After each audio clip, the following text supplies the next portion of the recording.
Our so I guess we'll just go ahead and get started. So I'd like to welcome everybody for being here today. My name is Kathy Sung. I am a postdoctoral fellow at the NIDCD at the National Institutes of Health.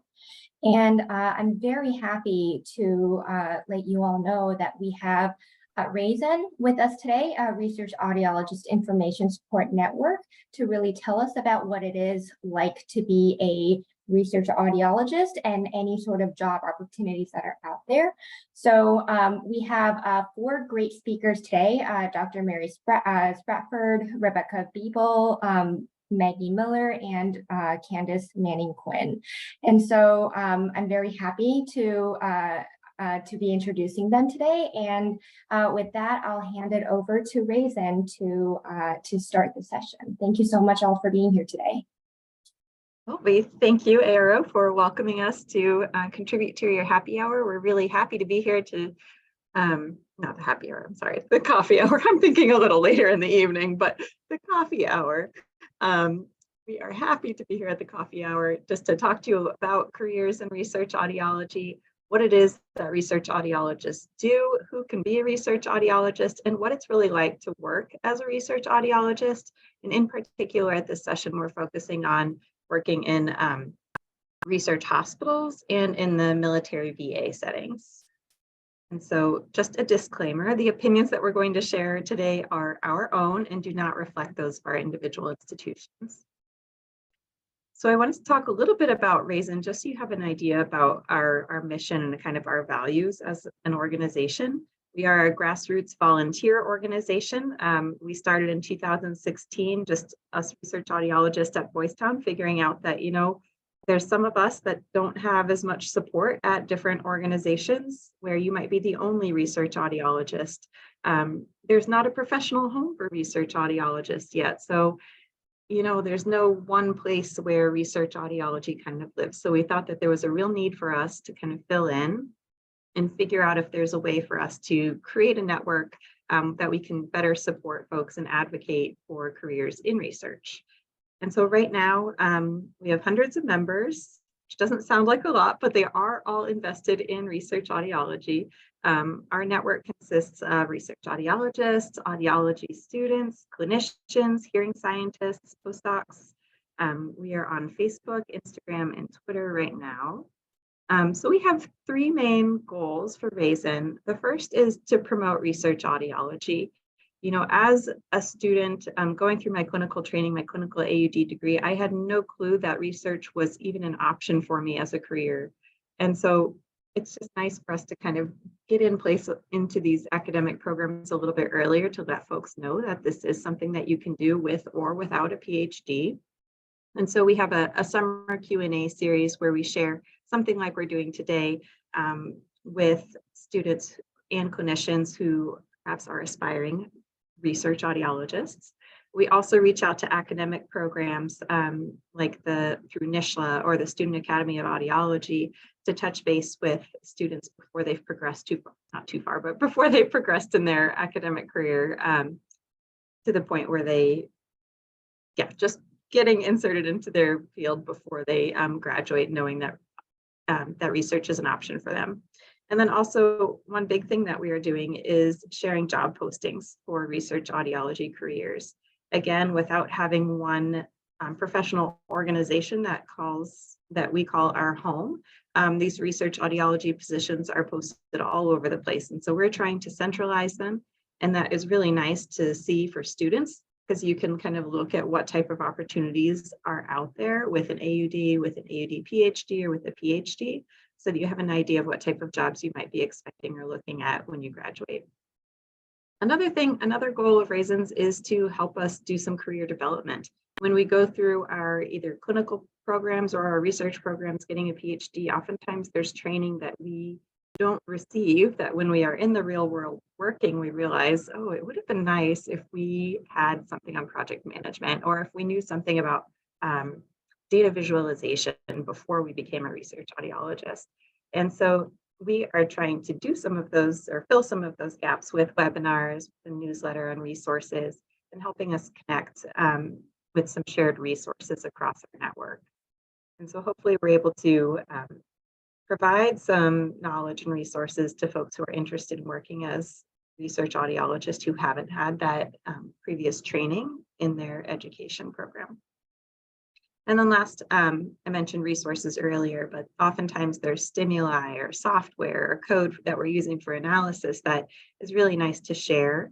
But again, without that network of who this might be valuable for or who can I ask for this information, it's really hard to get what you need. So we are trying to be that network for folks who need support, who need help, and kind of crowdsourcing some answers to questions that we commonly have as research audiologists. So who is a research audiologist? Well, we have our expert panelists on today with AUDs, AUD PhDs. We know folks with PhDs and some of the old school folks who are audiologists with a master's degree. And we really are a bridge between the clinic and the lab. Oftentimes we do translational research work, making sure that it's important to the community that we are studying. And last but not least, we are always the clinical audiology topic expert. And so we may be coming on to or into research labs who do not have that clinical background. And so they really rely on us to provide content about whether experiments are feasible to do or not, what type of measures or stimuli would be best to use. So we really act as clinicians, examiners, maybe a project manager, innovator, a recruiter, and then also we may be doing writing and publishing as well. Research audiologists oftentimes, depending on the lab that you're in and your role, I would say, really contribute all along the research life cycle.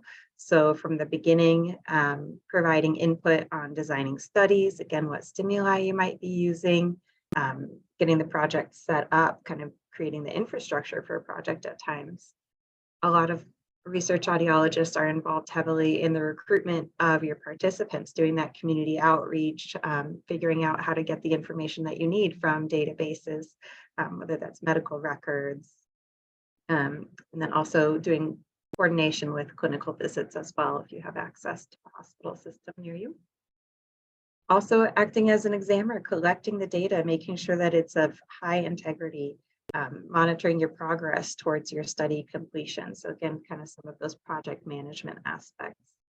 Analyzing the data as you're getting it, creating figures, and then also being able to share your findings in a way that's meaningful to the population that you're studying, whether that's presenting it to other researchers, other scientists and clinicians at professional meetings, or presenting information on social media to the lay public so that they know what all that you do at your institution through your job. And if you're interested in where research audiologists work, we can really be found all over the place, all over the country, all over the world. There are research hospitals. You can obtain jobs at through industry, whether that's in the tech world at Facebook or Bose or Apple. A lot of folks are coming up with new over-the-counter hearing aids that they are asking for research audiologists to work on those projects. Hearing aid or cochlear implant manufacturers are looking for research audiologists. The military and VA are looking for research audiologists. Academic institutions are also looking for research audiologists. So there are a lot of different opportunities to work in different organizations. And hopefully, as we're talking today, you'll get a feel for kind of the differences between some of those organizations and what that looks like in terms of your growth and your ability to participate and contribute at different levels. So I just wanted to drop our contact information here. We have a monthly newsletter that you can sign up for through our website with the QR code there. And that monthly newsletter, again, can contain a helpful resource for educating ourselves. And then also, it always contains quite a few job postings, whether that's at the AUD, AUD, PhD, or PhD levels as well. We oftentimes include funding opportunities for audiologists. and for postdocs as well. And then we have a fall webinar coming up looking at funding opportunities for research audiologists, again, whether that's with an AUD or a PhD, and you can get funding with just an AUD. So I just wanted to put that plug in there. But that will be coming up this fall. So if you're interested in attending, make sure to connect with us with on any of our social media platforms or through our newsletter. So I'll pass it over to Dr. Maggie Miller, who will get started letting us know about her career and kind of how she ended up as a research audiologist. Mary, can I just tell you when to advance the slides? Yes, please. Okay, right on. So as Mary said, thanks for the introduction. I'm Maggie Miller. I'm one of the senior research audiologists at Boys Town. I've been here for almost 8 years. Come July 1st, you'll get to know about my career trajectory here in a second. But I'm also one of the founding members of RAISN and the very first president of RAISN. So I've done a lot of these talks. Excited to be here. Thanks for asking me, Mary. Okay, you can go ahead and advance. Okay, so I thought I would just kind of introduce you guys. I know there's a couple of us on here from Boys Town, but just to familiarize you guys with the setup at Boys Town, we have 14 hearing research labs. We have 2 vestibular research labs, 7 speech and language labs, and I guess now I think there's about to be 6 research audiologists. We just hired 2, and there are now 3 senior research audiologists. So that's something that we'll talk about the promotional track here in a minute. And then we usually have a rotation of 3 postdoctoral fellows here at Boys Town. So there's a lot going on here. Okay, you can advance. So how did I get here? I graduated from the University of Texas in Austin, Hookham in 2011 with my Doctor of Audiology. I worked clinically for a year and a half. There's always a lot of chit chat in RAISN about whether the importance or lack thereof of having clinical experience before you become a research audiologist. I'm on the camp of liking to have that clinical research because I feel like it helped me provide clinical services in my labs. So I did work at an ENT and allergy office in New York for the first year and a half of my career. And then I quite literally discovered research audiology searching the web with a simple Google search. Just like Mary had said in the very beginning of her talk, that was never mentioned to me as a pathway with an AUD degree. I served as a longtime research assistant throughout my AUD at the University of Texas, and it was absolutely my very favorite part of coming to school every day. And I really just kind of found a home in research, and everybody was really encouraging me to go get a PhD, but I was just ready to graduate and start paying off my student loan debt, and just felt like that's what I needed to do. And I thought to myself, maybe I'll get a PhD later. But just at the time, assuming that I was going to be working clinically. Okay. So I found this job at the Laboratory for Translational Auditory Research at NYU, working under Drs. Mario Swirsky and Arlene Newman from 2013 to 2015. Again, like I said, just found that on Indeed.com. There was not a resource like RAISN. I didn't even know to Google research audiology. I just looked up audiology jobs and this popped up, and I thought, wow, like, is that something that's meant for me? Somebody with a PhD? I didn't know. So I really just applied on a whim, thinking that there was no way I was going to get that job. And then I did. So I became a research audiologist at NYU. And then I've been at Boys Town National Research Hospital ever since. I transferred basically labs. I'm a native to Nebraska, just for reference. I'm one of the few native Nebraskans at Boys Town, actually. And it was just, I had a baby in New York. My husband and I welcomed our daughter. And as much as I loved my job and I loved New York City with a baby was not my favorite. So I applied for a job in my backyard. And just a little tip, I don't know exactly the audience that's on this call, but I just want to always plug that networking is very, very important. And I essentially landed this job at Boys Town because of the connections I had at NYU. So I mentioned to my colleagues, it was very transparent at NYU. And I said, I'm really looking to move closer to home. And they were like, you should look at Boys Town. And they basically made a phone call and got me a job like a week later. So I know that's not going to happen to everybody, but it stresses the importance of just making nice and making good connections. We're a pretty small field. So just stay well connected. Okay. So, like I said, I worked at NYU from 2013 to 2015. Why did I apply for that job in the first place? I was looking for something to get me back into cochlear implants. There was no cochlear implant fitting opportunities at my ENT job that I worked at in New York for that first year and a half. Clearly, I was interested in research. One thing that I kind of like to talk about, because I think it kind of pings a few flags for some people. But I just really wasn't feeling clinic. Like, if I'm going to be super honest with you guys, I was sitting there doing audiograms all day long, fitting hearing aids, doing some random VNGs, and, you know, getting add-on after add-on. I wasn't able to call myself doctor at the ENT company that I was working for. And I just thought, you know what, like, I don't think I want to do this for the rest of my life. And I was already kind of feeling that way during my program, but I just really didn't see a path out of it at that time. So I was excited at the prospect of still getting to sort of work in a clinical way, seeing research participants, but in a more research focused setting. And then, of course, New York University. I mean, come on, right?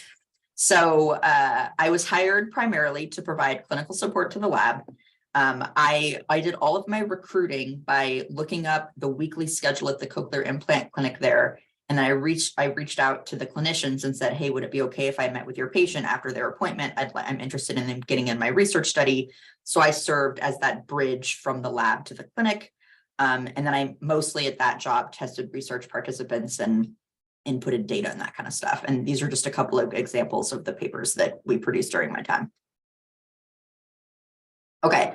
At Boys Town, I started in 2015 in a cochlear implant lab. I pretty much shortly thereafter, within the year, transferred to working in the human auditory development lab with Lori. I found a real passion for bilingual speech perception. I didn't know that that was something that was ever going to come into my lap, but it did, and I am very thankful for it.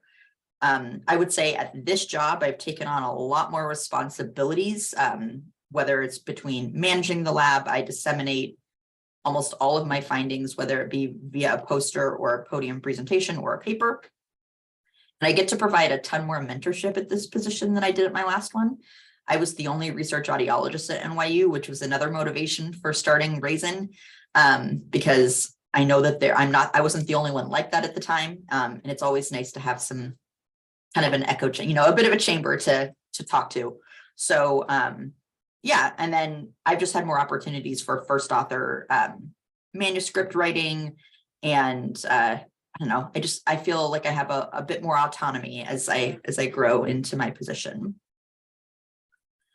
And then both Mary and I were both promoted to the senior research audiology position at Boys Town in 2020. That was something we fought really hard for. So I like to mention that in this talk, because there was no promotional track for a research audiologist at Boys Town. And we all got together and just thought, you know what, we're all doing a lot. And like probably more than our job description says, particularly in the management part of our job.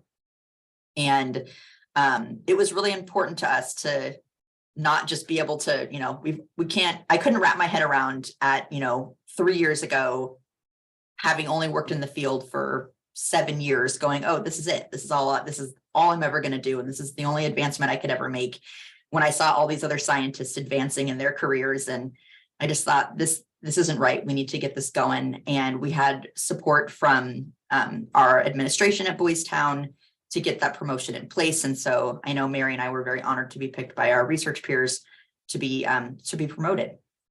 And then as it goes, one thing that happens with research audiology is that unless you work for industry or some other sort of private setting, you are funded by soft money.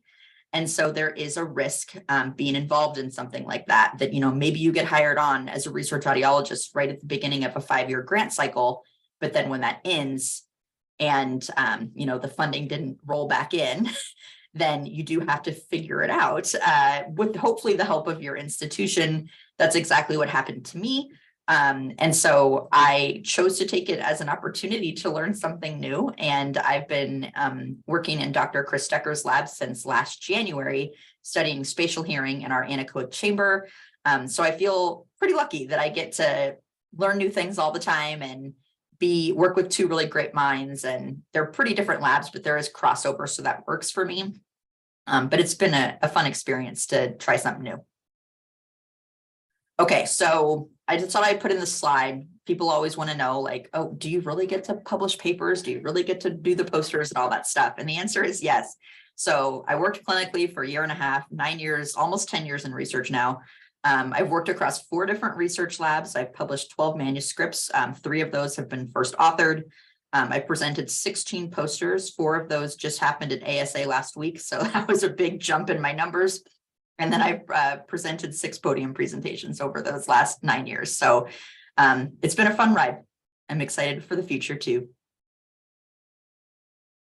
Forgot to mention, thank you, Dr. Miller. You're welcome. I forgot to mention, if you have questions for our panelists, feel free to drop them in the chat now. And then after the introductions, we'll start posing those questions to our panelists. I did plop that in the chat, Mary, just so you know. So Okay. people hopefully got that message. Thank you. Perfect. You're welcome. Dr. Rebecca Bieber is up next. Thank you. You can advance. I didn't know that I had animations in my slides. Okay. Wow, that's a tough act to follow. That was really interesting to hear about, Dr. Miller. I hope I can do justice with my journey to research audiology. So I've had a lot of practice. Don't worry. I've done this like 100 times. So I started dipping my toes into research during my undergraduate, which I did up at Emerson College in Boston. I was doing the undergraduate communication sciences and disorders degree there, and audiology, as I think it is in many universities or departments anyway, was relatively less represented compared to speech, but we did have one audiologist professor who was a clinician as well as a researcher, and had a lab at, or was working at the Mass Eye and Ear Infirmary, and I was able to have some undergraduate research assistant experience there. At that time, I was just, as an undergrad assistant, not doing a lot of the, I wasn't designing my own research or anything like that, but it certainly gave me a taste for what research was and what a lab environment could be like and the types of opportunities. I did get to go actually to ARO. It was my first conference as a part of that experience. So that was really interesting, and I think probably whet my research appetite. And then when I went to University of Maryland for my clinical degree, I worked as a graduate research assistant with Dr. Sandra Gordon-Salant. And Maryland is a very research focused department. There's a pretty strong research program there, and so it was sort of natural to be involved in research, and it just continued to be something that really interested me, and I was encouraged. I was lucky to be encouraged as a student to design a capstone study and sort of carry out a full study, and I was encouraged to learn how to do analyses and learn how to write up results and things like that. And so I had a really great experience with research early on, even in my AUD. I did my 4th year clinical rotation at the NIDCD, which was another really great, I've been sort of looking back on this, I've been sort of lucky. It looks like I really planned to be a research audiologist when, I really didn't know until recently that was my path for sure. But anyway, so I did my 4th year rotation at the NIDCD, which again was a clinically focused placement, but with a strong research component. And so I was able to be involved in some research during my 4th year.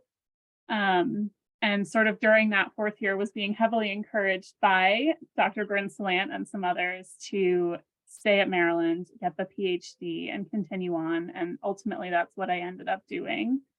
So I did my PhD training with Sandy Gordon-Salant as well as Samira Anderson at Maryland. And, it was sort of clear at some point that research audiology was going to be the path for me. I can talk more about this in questioning if we want to get into it, the debate about where to go with the PhD. There's a lot of different paths you can take, and I deliberated on many of them and still do, but I ended up at Walter Reed National Military Medical Center. I work for the Henry M. Jackson Foundation, and I'm placed at the Walter Reed National Military Medical Center. So I'm a research audiologist there. I've been at Walter Reed now for almost 2 years. It'll be 2 years in August. And as a research audiologist there, I have many roles. I think the graphic that Dr. Spratford showed with all the different roles, all the different things a research audiologist can do, I think I do most of them. Today was a lot of IRB writing, but I do see a handful of patients. So I do get to spend some time in the clinic, which I think really helps my perspective in, the focus on translational research and clinically applicable research, and thinking of research questions that are going to impact the clinic, which I think is really important. And I think as a clinician, I can bring that insight in a way that someone who doesn't have the clinical background might not be able to. So I think we do play a valuable role in that way. But then also having the PhD training, I think lends me the ability to have a little bit more autonomy in the way that I carry out some of my work. So I work in the lab of Dr. Douglas Brungart. And so for the most part, the projects that I'm on, we talked about soft money, right? These are projects or contracts that existed that I've come into, but I've been able to write some grants on my own, in which I would be the PI, or in which I would be, a co-investigator. And so that's been a nice, it's been nice to have, like I said, a little bit of that level of autonomy in directing where some of the questions might come out. I think that's probably all I have to say. I'm happy to answer any questions or go into more detail if anyone's interested, but I'll let us move on. Sounds good. We definitely have questions. So yeah, hang tight. And we will switch over now to Dr. Candace Quinn. Hi, everybody. Thanks for having me. And now I have to follow both of those people. So this is hard. So my name is Candy Quinn. I currently am at the Durham VA healthcare system, the Durham Medical Center in Durham, North Carolina. And I'm also an assistant professor at Duke in the ENT department in communication sciences. And I'm an affiliate researcher with NCRAR in Portland, Oregon.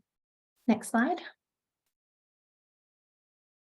So my path, it's curvy, that's for sure. I didn't tout my undergrad. I went to James Madison University in Virginia in communication sciences and disorders, and got my first taste of research there. I studied under Brenda Riles and Lincoln Gray and their research lab. And so that got me a little excited, but at first going into my program at East Carolina University for grad school, I really thought that I would probably be more clinically focused.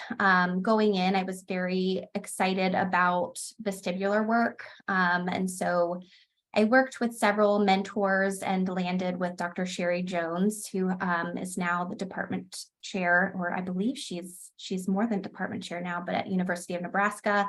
And so I studied under her for a couple of years, and Dr. Crystal Riska in their vestibular labs, and learned quite a bit from them. I actually started my first dissertation on vestibular patients, and then Dr. Jones moved. And I had the option to go with her or stay at East Carolina. And due to a lot of different circumstances, I decided to stay at ECU. And I feel like probably some of the best advice I got from Dr. Jones was, just because I'm leaving, it doesn't mean that you can't be the expert of your own topic area. And so you need to become your own expert. What do you want to do?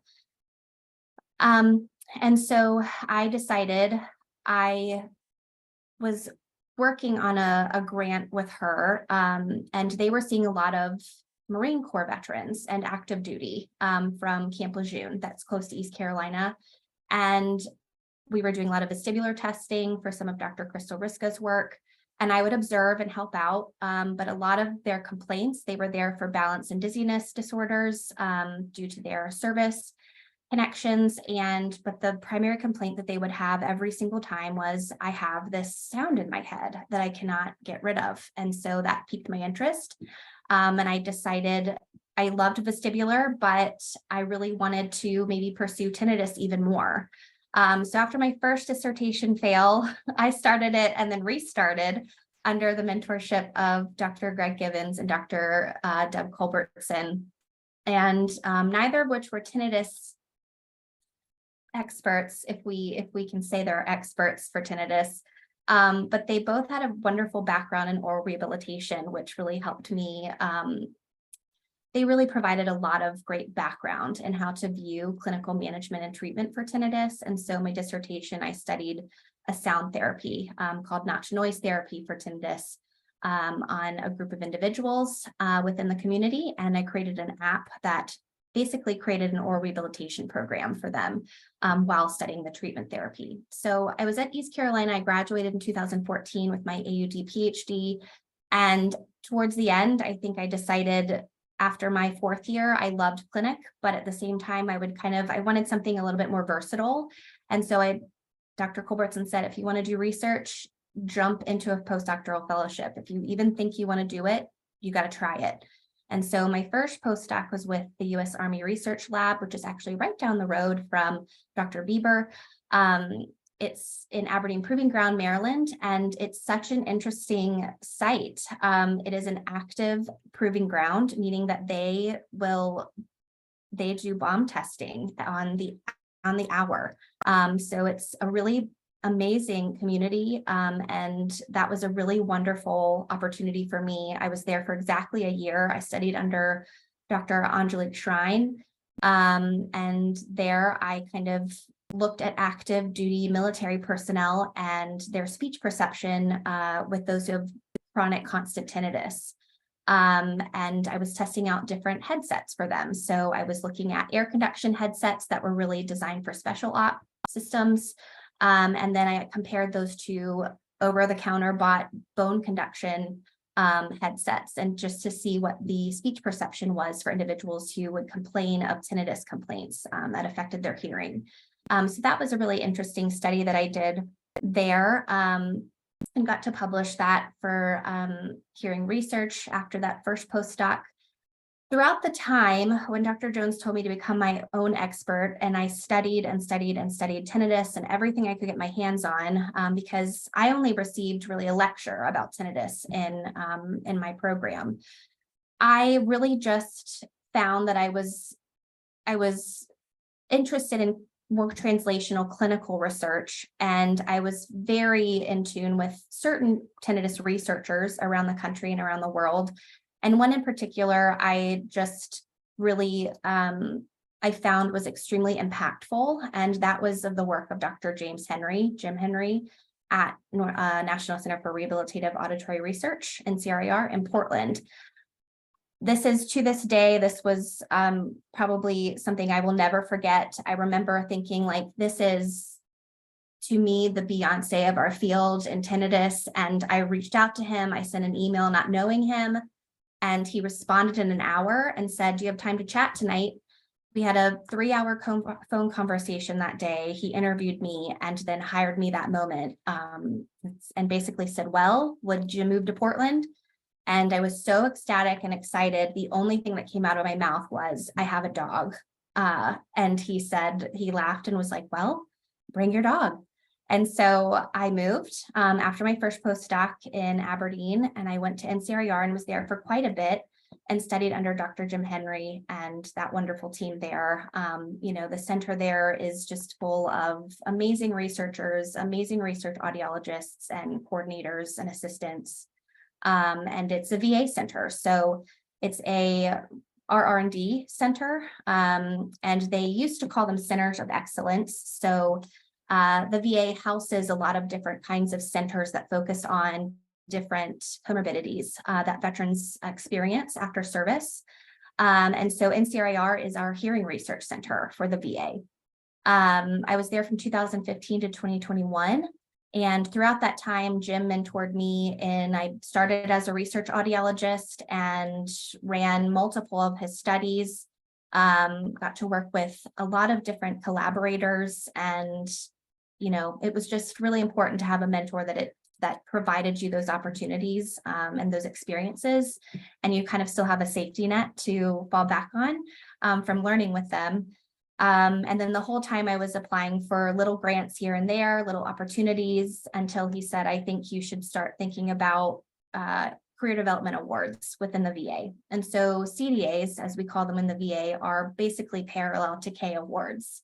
They're mentored awards. So you have a mentor team that helps you through a series of years of funding, but you are the PI. And so it's kind of transitioning you into from a research audiologist into you're a principal investigator. And so that's what I did. There's several levels. I applied for a CDA 2, level 2, so you could get more funding in more years. And I just received, it's been 2 years now, received a CDA 2 5-year grant to study notch noise therapy for tinnitus. So I'm kind of going back to my roots from East Carolina and reconstructing that grant all over again, studying it further. So I brought that here to Durham and Duke. I wanted to kind of move back close to home. My family's in Virginia, and my husband and I moved out with my dog, who's still with me. And I work at the Durham VA in the audiology department. So I'm actually doing a clinical trial out of the active clinic. And I also do a part of the study at Duke in the Center for Cognitive Neuroscience under Dr. Marty Waldorf. I'm tracking objective measures using EEGs for tinnitus change pre and post treatment. So looking at that too. So my mentor team, my primary mentor is Dr. Sherry Smith. Jim Henry was a mentor, however, he retired last year. So he is now off in retirement land, happy. And Dr. Marty Waldorf, like I mentioned, and Dr. Bob Fulmer, who is at NCRIR in Portland, also an amazing tinnitus researcher. So that was my experience at NCRIR. Now here at Durham, and almost about to start year 3, enrolling and recruiting participants. And the next slide, I look more at just sound therapy for tinnitus, but I think if I could describe my research program within the VA and non-VA, I have a lot of collaborators, and I'm able to apply for not just VA funding, but also NIH funding if I'd like. And so there's several projects I'm looking into. Obviously, my main goal is the impact of tinnitus in the active duty military and veteran populations.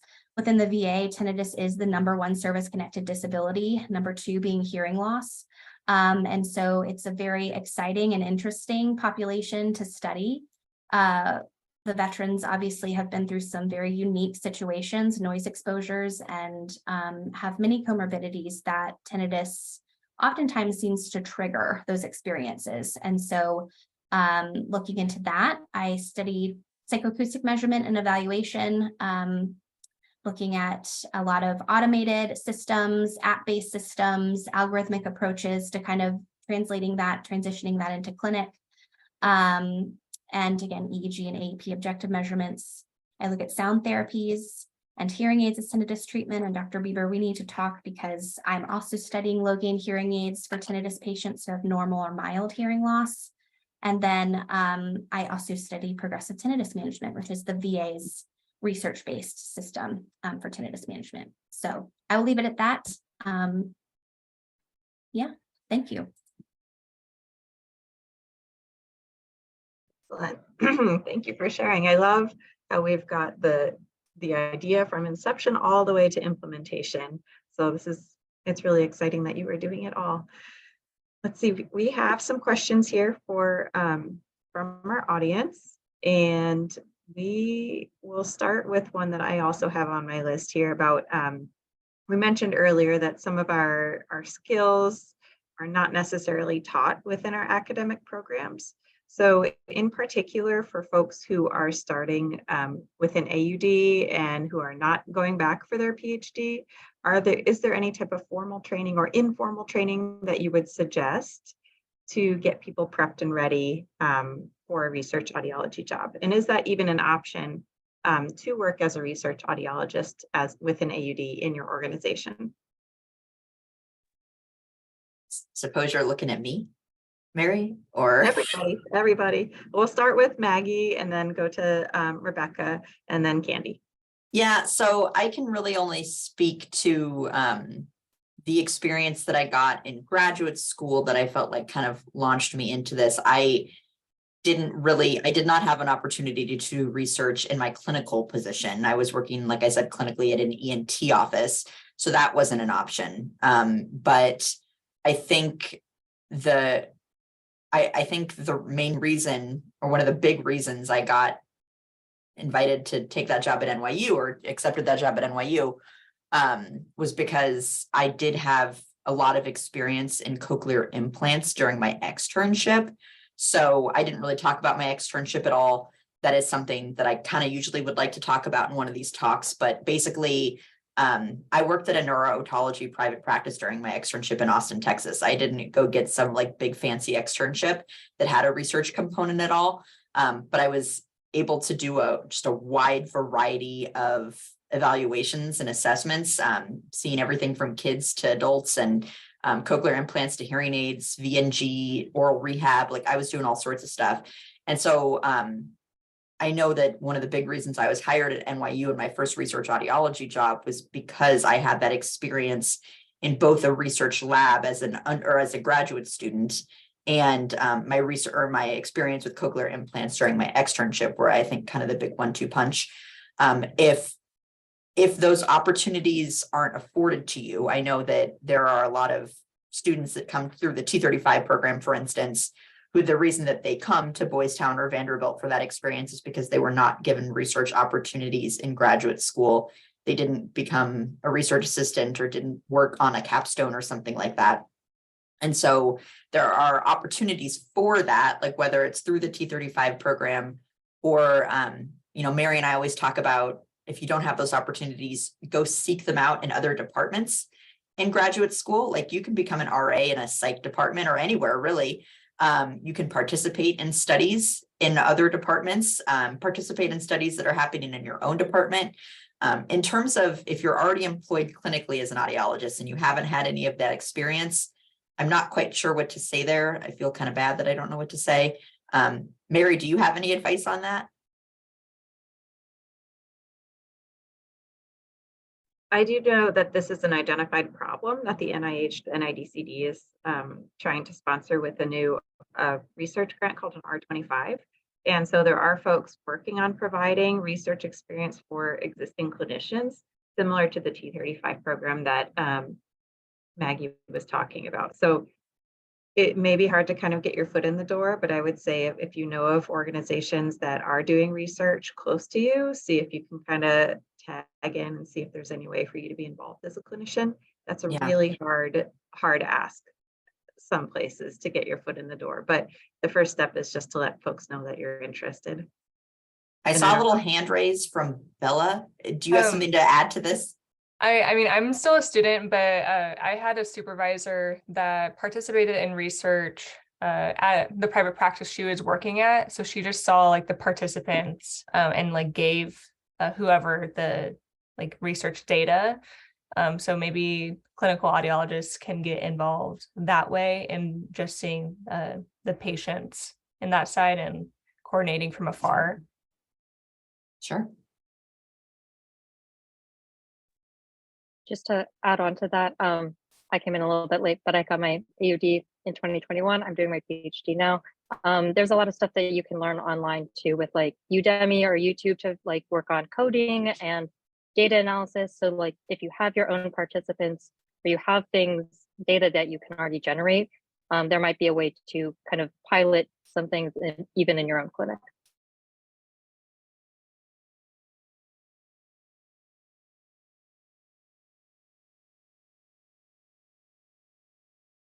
I'll say in the VA quickly, there's plenty of opportunity if we have a lot of 4th year externs. So tons of opportunities across the nation at any VA within the audiology departments. Usually if you go into those programs and at those sites, if they do have research going on, whether it is in audiology or in another department like psychology or neuroscience, usually those are 2 key departments to look into. They're very readily available to kind of work that out with you. I know at Portland, obviously we had NCRIR there, so we had a T35 situation and fourth year externships as well. And so that was a great site for students. I see Chris. And so yeah, there's definitely lots of opportunities. Even if a center isn't at one of those VAs, I think there's still opportunities for students for sure.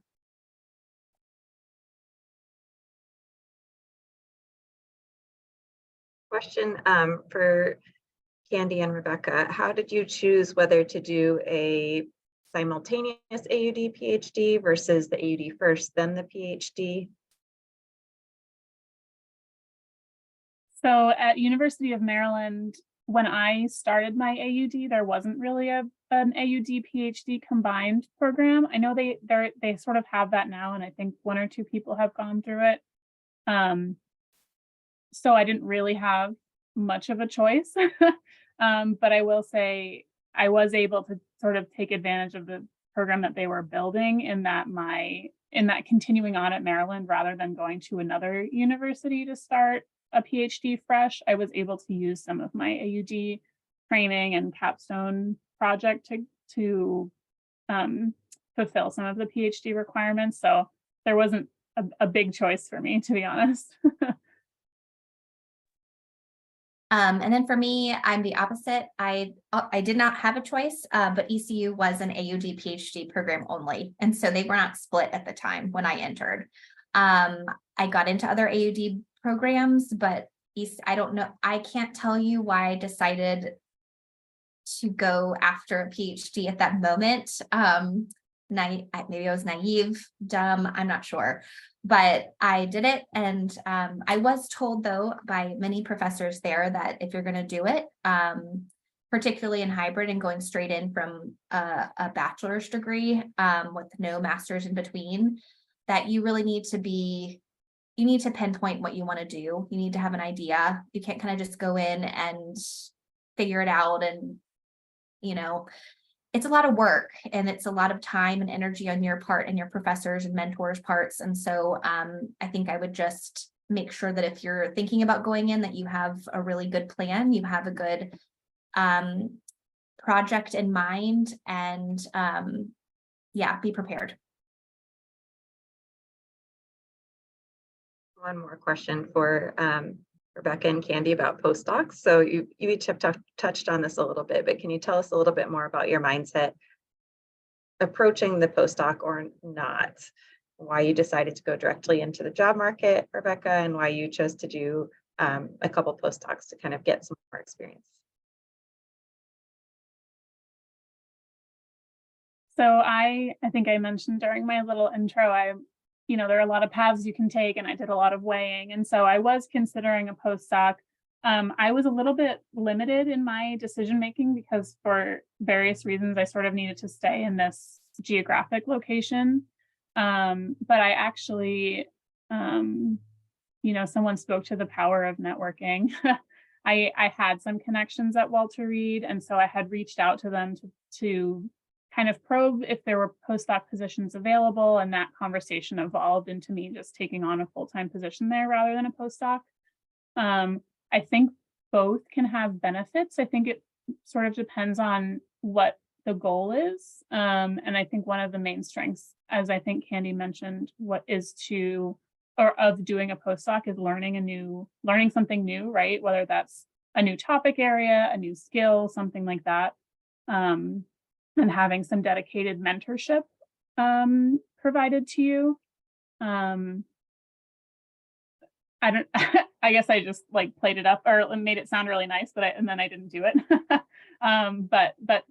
So those were things I was considering, but when the opportunity for a regular position was available, I went ahead and took it. And that's not to say that I'm not learning. I learn new things every day, but it's less of a structured, I think, setup where there's less, there's less structure about I'm learning something new, I'm being mentored, and rather it's a little bit more on the job, natural mentorship and learning, I guess I'll say. Yeah, and for me, I kind of talked about it, but your dissertation, the goal is to show that you can run your own study. You design it, you work it, you analyze, you publish. And that's one time. So I think for me, it was like, well, if I really wanted to do more research and really have my own lab one day, I need to learn. And so mentorship is just really key. And obviously you can have many mentors, and they can be mentors in different content areas or different reasons. You know, I have a great content mentor, but then I have a mentor that is also trying to help me with work-life balance and how to create a VA career. And so I think mentorship is probably key in that answer. And it just gives you, like Rebecca said, it gives you space to learn and grow, and kind of just ask yourself what you want to design and how you could get there. I just think it's a really good safe space for you to learn from someone else, but then also start to create your own way, your own path. I agree. Let's see here. Is it more common to do a postdoc if you're wanting to move into a PI and grant writing role eventually, or can it be done with just a PhD or even an AUD? I know you can write grants with an AUD. It's not as commonly known, but there are folks who are principal investigators with an AUD. And so I think the funding options are available to everybody. It is a little bit harder just because you don't get that training through your program and through that mentorship with an AUD. How are research audiologists funded at your organization? Is it all soft money? Is there administrative support? And what does the leadership or what does the growth look like for you in your position? If we could start with Maggie, please. I got distracted by the chat. So you are asking Mary, is my entire job soft money funded? Yeah, how are research audiologists at Boys Town funded? And then what does the job outlook look like for growth? Yeah, so I feel like I kind of already touched on that. I am completely soft money funded. I think like 10% of my funding comes from the hospital to cover stuff like RAISN and that kind of stuff. But yeah, I feel like I think I'm 90% funded by soft money. I do know that, luckily I work in an institution where, like I said, there are tons of research labs here. Always room for me to move to other labs if I would need to, kind of like I already had to. I know there's been situations where PIs have run out of funding or not got refunded, and could not pay their research audiologists. And so institutional support has come into play there. I don't know if that is always going to be the case everywhere, but I do know that there's a bit of a safety net at Boys Town for that. And then in terms of growth, like I said, I've been promoted to the highest ranking as a research audiologist at Boys Town. I know that there are opportunities to take other positions as a research audiologist within Boys Town, but not as a research audiologist that may increase your pay. But in terms of research audiology work, there are two levels at Boys Town: research audiologist and then senior research audiologist. And I am a senior research audiologist.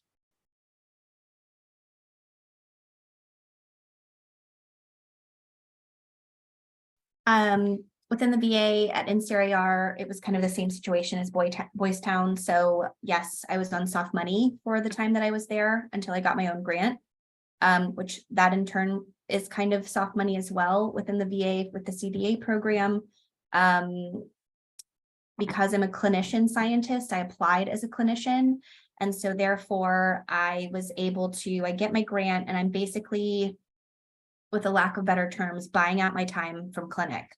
So I have 4 days a week that's clinic, that's research, and then 1 day a week I'm in clinic. I'm in scrubs today. So after my grant is done, if let's say I don't get a grant and I don't have any funding to support my research time, then I will go full clinic. So I kind of get a safety net, which is really, really nice. Before that at NCRER, as I was completely soft money, and like Dr. Miller said, our center would do bridge funding if possible, and or the VA would also do some bridge funding if possible. So in my position at Walter Reed, as a research audiologist, I'm fully soft money funded. that is the case, I think, for the vast majority of the research audiologists in our section. In terms of growth, position wise, we don't have like at Boys Town where we can be a senior research audiologist. That doesn't exist in the same way, but I think from what I've seen being there for nearly 2 years, the opportunities for growth are more in terms of how much you are taking some autonomy over projects and writing grants for new projects and things like that.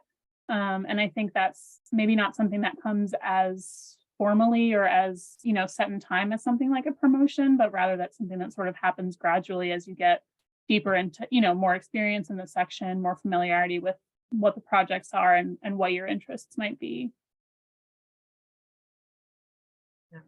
We have a few more questions. We are approaching our time limit. I'm going to check with ARO. Is it okay if we stay on? And with our panelists, are you all okay to stay on for a few extra minutes? I'm good. All right, thank you. Yeah, you guys can go ahead. I'm good for probably 10-15 more minutes. Okay, cool. Quick question for everybody. Do you know of a mentor database, or how do you approach people if you're interested in working with them? I don't know of a mentor database personally. I would certainly encourage reaching out to people who you're interested in working with, and that can look like different things or happen in different ways. Certainly there's email, there's professional meetings. If I'm interested in talking with someone, I've reached out before a conference that I think they might be at and ask if we can meet for a cup of coffee or something like that at the conference. I have heard, I've never done this, but one recommendation that I've heard for postdocs, but might be the case for other types, I'm not sure, is to look and see who has funding. So you can look certainly for NIH funding, and I think for other funding mechanisms as well, or organizations, you can look and see who is actively funded. And so you can reach out to them and see if they have positions available, postdoc positions, things like that. That's often the case. But I'll say, we talked a little bit about the power of networking, and I just want to share, I was listening to an interview or a podcast recently about the networking, and someone was saying that they see networking as not just approaching someone with an ask, right, but developing relationships. And so even if you don't have an ask in mind at the moment, still keeping in mind when you're at professional meetings and in situations where you're meeting people that you never know where a connection might lead in a few years. You never know. And so it's good to put yourself out there a bit when you're in a situation to meet someone. I love that. I'm all about shooting my shot. So what's the worst that can happen? Somebody says no, right? Or they say, maybe in a couple of years. So yeah, shoot your shot. Yeah, I said it in my intro. I literally sent probably an embarrassing email to Jim Henry, and it worked out. He didn't, I don't know why he said yes, but he did. It was great. So you can't lose. No, I'm obsessed with that. That was cool. Just try. Absolutely. And I was getting ready to leave my job at NYU, and I didn't want anybody to have the perception that I was leaving because I didn't like my job. But I didn't like this whole sneaking behind, they were my friends, and I didn't like this whole sneaking behind their back, trying to apply for jobs and stuff. And I knew I wanted to apply for, there wasn't a job opening at Boys Town. There was anything like that, but I knew that that's where I wanted to work. So I just was really honest with my employers and said, this is where I want to go. Can you help me out? And they did. So honesty, transparency, connections, I don't know of a database either. Mary, thanks for putting that ASHA thing in the chat. But really, somebody who knows somebody who knows somebody. It's too small of a field for that not to be true. Yeah, and I would say if you're not going to research-based conferences, that might be a switch for you. If you're interested in research, start leaving AAA or ASHA and going to ARO, going to AAS, that type of thing, just to give you more exposure to the scientists who are actually doing the work, who may need an employee soon. So we have another question. With the PhD AUD, what is the biggest difference between taking a research audiologist position versus a postdoc? And can you take a research audiologist position and then move into being a PI with your own lab?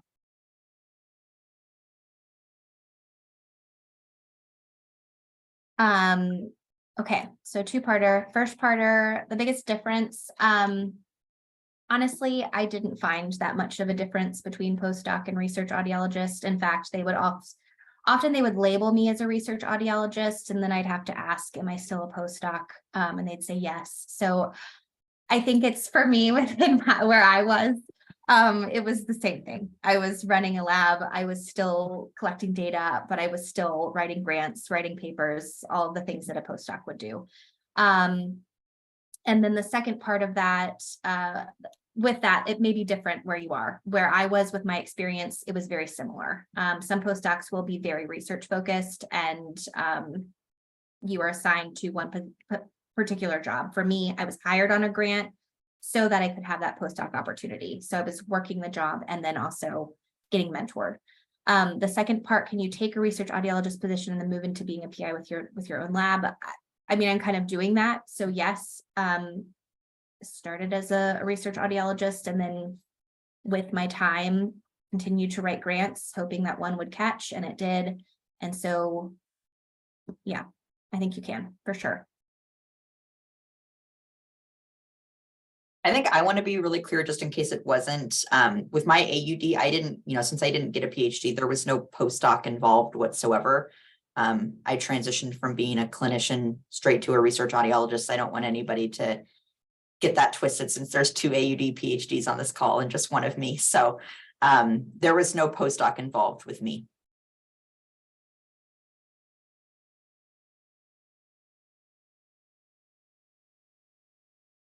So thanks for the information about ARO having a mentor-mentee program, and you can be matched with another clinician scientist. Yeah, that would be wonderful. And at Boys Town, we have AUD PhDs who work as research audiologists and as clinicians, but who do not run their own labs because that is not something that they want to do. Sometimes that pressure of writing grants is not for everybody. And so they figured out that this is the right place for them. They can still be involved in contributing to grants and data collection and work clinically and kind of have the best of all the worlds, without, again, having that pressure for writing grants and providing that soft money funding for others to work underneath you. So all in all, just want you all to know that there are so many different opportunities to work as a research audiologist, to be in. You can see here that all of these folks have been involved in clinic in different capacities. So you don't always just lose your skills as a clinician when you become a research audiologist, especially when you're working on translational studies. We did have a question earlier about how often we work with basic scientists and how we might get connected with basic scientists. And I know here we do have some folks who do more modeling. We have folks who do some cell work, some genetics work as well. I don't think that those labs hire research audiologists as often.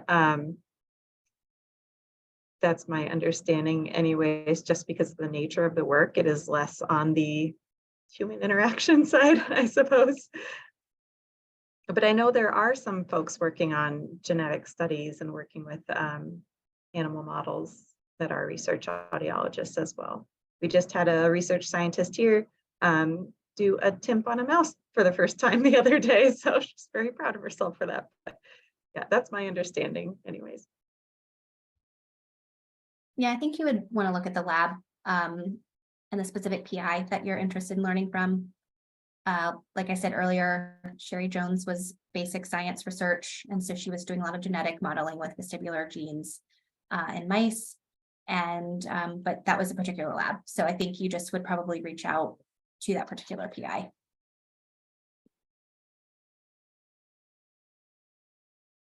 Mary, I think we missed a question about, is it frowned upon if you work in industry to then leave industry and come and work in the public forum? And I just want to answer and say, no, I don't feel like that's frowned upon, but that's my own personal experience. I know people that have done that the other way, where they go from public into private. I feel like that's the more common direction. but I don't see there being any sort of conflicts of interest or any sort of distaste for that to go the other direction. Would you guys agree? I would agree. I think most people go from public to private for the salary, is my understanding, because the industry typically pays a bit more than academic or public institutions do. That's right. But same thing, do you guys feel that you could jump? I know some of you are still working in the clinic, but do you feel like you could still jump back into a clinical career if you wanted to? I know the opportunity is there. I always worried. I remember my first year as a research audiologist, I thought, well, gosh, if I do this, for a while, and if I ran out of funding and I had to go back to the clinic, could I do it? I definitely feel sometimes more like a manager than I do an audiologist in my role, and more of a mentor. And it depends on what experiments you're running. Like if I'm doing a hard of hearing study and I'm doing hearing aid verification and I'm doing full audiograms, then I'm like, hey, I'm an audiologist. But if I'm doing a tone detection task in normal hearing adults, I'm like, any person could do it. I don't have to be an audiologist. But yeah, I think I could. Yes, I feel like it's kind of like riding a bike, right? Like as they say, you just kind of jump back on. But yeah, I think I could.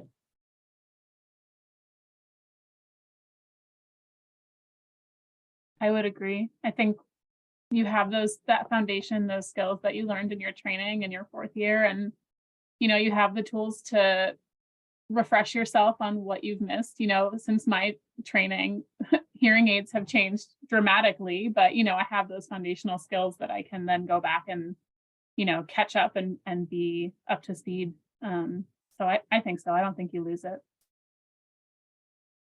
I will say, it was difficult going back into clinic after quite a bit of a hiatus of just doing research audiology. And I just have to shout out the Durham VA Audiology Clinic staff because they have been very patient with me. So I will say, yes, it is like riding a bike, but in terms of like being back in clinic life and then how the clinic runs and the very specific rules of coding and all that good stuff that I have to study. Like I'm studying again. So yeah, yes, it's and also no. like it's a straight up lifestyle change too. Like to your point, Dr. Quinn, one of the things I usually talk about these talks is one thing I love about my job is the flexibility. And, I have 2 kids. And so if I need to take them to the doctor, like I'm going to tomorrow, like I'm going to take my meetings from home via Zoom, and then I'll take them to the doctor tomorrow. That's really hard to do in the clinic. You have a very kind of set schedule. Those patients are depending on you. And so it would be a very big mental adjustment and lifestyle adjustment for me, more than I think just getting my skills back intact. All right, well, let's wrap up and leave with kind of your favorite thing about being a research audiologist. Maggie, I'll start. I think I was just talking about it. Flexibility is like my number one thing. Closely number 1.5 is that I love, as Dr. Bieber was saying earlier, learning new things all the time. I mean, I think probably the reason I was so interested in research in the first place is that I get to use my critical thinking skills on a daily basis. And I wasn't always doing that, doing audiograms all day long. And that is not a knock on the clinic. If you love being a clinician, go for it. But it just wasn't my thing. And I love using my critical thinking skills daily. You really took the words right out of my mouth. I was going to say it's a close tie between flexibility, but really learning new things, working on like thinking about formulating interesting questions and thinking about ways to answer them really is something that really appeals to me. And that's something we really get to do regularly as research audiologists, and having that audiologist training, I think, makes us especially good at asking the good, important questions. Yep, agree with all of the above. I'd also say versatility. I mean, I can be in clinic and then I can also do my research at the same time. And I believe like our best questions come from the clinic and our patients. And so literally just get to answer the questions that come up with my patients. And I think that's just such a fun life to lead, and every day is different. And yeah, I like kind of being able to create my own lab and what that's going to look like.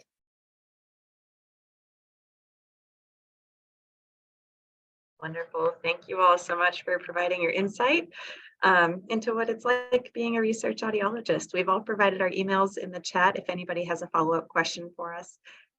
Thank you for sticking around, and thank you once again, Dr. Sung and ARO, for inviting us to be panelists for your coffee hour. Now we can all go enjoy happy hour. Thank you so much, all of you, for being here and sharing your insight today. And thank you everybody for joining today, and I hope everybody has a great rest of your day. This was awesome. Thanks so much. Okay, thank you. Bye.